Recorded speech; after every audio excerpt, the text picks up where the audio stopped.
ये class 10th का math दिया गया है, ठीक है ना। और ये जो है त्रिकोणमिति से लिया गया है। लिखा हुआ sine 30 degree plus cos 60 degree. पढ़ने के लिए सीखना पहले कि क्या कह रहा है। अब कहेगा पढ़ने के लिए नहीं आता है क्या सर, पढ़ने की तैयारी करते, लेकिन फिर भी सही ढंग से पढ़ना है। Sine 30 degree plus cos 60 degree, ठीक है ना। तो इसको सोल्व करना है। हम लोग पहले यहाँ लिख लेते हैं क्वेश्चन को एक बार, ठीक है। चलो देखो, लिखना क्या है कि sine 30 degree plus cos 60 degree, ठीक है। हो गया। और सबसे पहले नंबर करना क्या है कि साइन 30 का मान क्या होता है। तो साइन 30 का जो मान होता है वो 1/2 होता है। कितना होता है? 1/2। प्लस लिखा हुआ तो आप प्लस करोगे। कॉस 60 लिखा हुआ तो कॉस 60 का जो मान होता है वो कितना होता है? तो 1/2 होता है। कितना होता है? 1/2, ठीक है।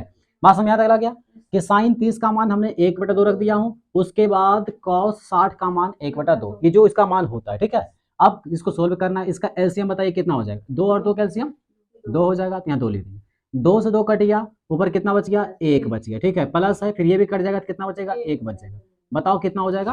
1 1 2, 2/2, 2 से 2 कट गया, कितना बचेगा? 1 बचेगा। इसका मतलब ये हुआ कि sine 30 degree plus cos 60 degree का जो मान होगा वो कितना आ जाएगा? 1 आएगा। बात समझ में आ गया। चलो नेक्स्ट प्रश्न को देखिए। दूसरा प्रश्न ध्यान देंगे कि रूट अंडर, ठीक है, इसको रूट बोलते हैं, हिंदी में करनी बोलते हैं, ठीक है।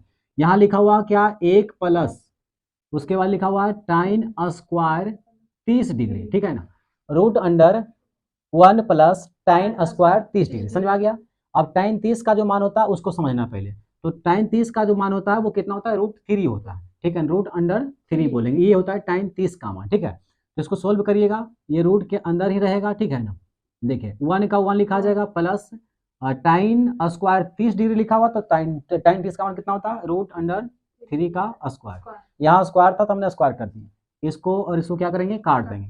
तो बताओ कितना बच जाएगा? √1 प्लस 3, ठीक है। तो बताओ कि कितना हो जाएगा? 3 और 1 4, और √4 का वर्ग कितना होता है? 2 होता है। तो ये इसका क्या हो जाएगा? आंसर। आया बात समझ में कि नहीं आया? ये सब तो बेसिक बात है, समझ में आ रहा होगा। चलो नेक्स्ट देखते हैं।